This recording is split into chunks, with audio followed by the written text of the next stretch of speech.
This video is just to help my crochet students recall how to change colors in a project or add more yarn when they're running low. So what I've done here is just a few rows of single crochet. I've gotten to all but the last stitch. So we're going to do the last stitch together here. When you change colors, you go ahead, just complete the last stitch like normal. And you always want to change colors at the end of a row. You never want to do it in the middle because then you're going to have a partial stripe and it just doesn't look nice. So always at the end of a row. So I finished that last stitch. So what I'm going to do, and I've actually already done this, but you want to cut the yarn that you're finished with, leaving a 7-inch tail. You guys know 7 inches is kind of my happy number. It gives us enough room to maneuver and weave that in later. So 7-inch tail. Okay, so now that we've done that, we have our new color that we want to add. I have this little turquoise right here. To add the yarn, there's nothing fancy that you have to do. All I do is I make a loop. I don't do a slip knot. I'm not tying anything. It's just a loop. Okay, just like that. So now doing single crochet, I need to chain one stitch. So in order to chain that stitch, I'm just going to put that loop on my hook. And I do kind of hold it here because I want it to be secure. I don't want it to flop off when I'm trying to do the stitch. So hold that on there. You can see it's just over that hook. And I pull it through. That's my chain one. That's it. Super easy. Now if I was doing a half double crochet and I needed to chain two, I would just chain one more and pull it through. If I was doing a double crochet, I would just do one more and pull it through. So however many it says to chain, you just do that number. But that first chain will be that new color for you. Okay.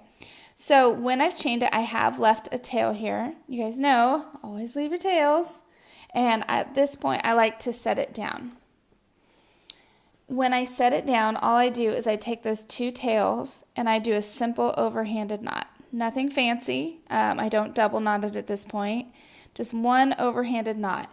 It just keeps the tension here secure enough that when I have finished this row and I come back, it's not going to be a big loose mess that's very difficult to maneuver. So one overhanded knot is all you need. Now because I'm doing single crochet, that was my chain one. I'm going to turn my book turn my work like turning the page in a book and continue on with my single crochet. Going into the second stitch from the hook, I'm just going to grab my yarn and pull it through and just do my single crochet here. Okay. All right. So I'm going to stop there. You guys know how to single crochet across, but you can see I've done 2 stitches and both stitches are that new color. Now on the end, let me just pull this out here so we can take a look at it.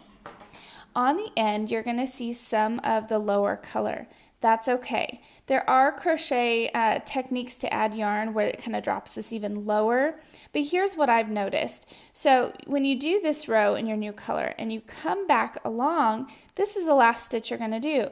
So what that's going to do is lift this up and it's going to drop that pink or that other color or that last ball of yarn down below. So it's not going to mess up the look of your stripes. So in my opinion, why do something more difficult when all you're after is a nice clean look? And this is going to give that to you. Okay, so don't make it more complicated than it needs to be.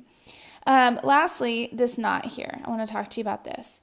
So you can leave this knot at the end of your project. You're finished. You have pulled the yarn through. You're ready to weave in your ends. You can leave this knot here and just weave in the new color with the matching and the old color with the matching. Okay, it's a little extra security you can have there. If you're doing a baby blanket or something that is going to go into the washing machine quite a bit and you really want it secure, you can actually do another knot here and double knot that very securely and then again weave in this to the matching color and this end to the matching color, okay, on the back of your work. I, however, do not usually like knots, so unless I'm doing a baby project, I will only use this knot as a temporary means to finish my project. And then I undo the knot. Now I'm going to undo 2 because I double knotted it for you. But normally there's only the one.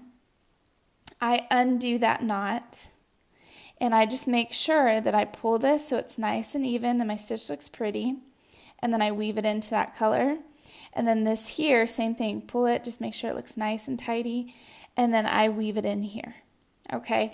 So it's your preference. I don't like that knot on the end of my work. I'm a little bit of a perfectionist like that, but like I said, on a baby blanket, I let the perfection go out the window because I want it to be durable and I want it to be secure. I don't want a new mom to worry about ruining a handmade item. I want her to be able to use it and enjoy it. So yeah, your preference there. There's a couple things you can do. But as far as changing colors, just remember it's super easy. All you do is create a loop, put it on your hook, and pull it through as your first chain before you turn your work. So hopefully that helps. If you have any more questions, just let me know. Thank you.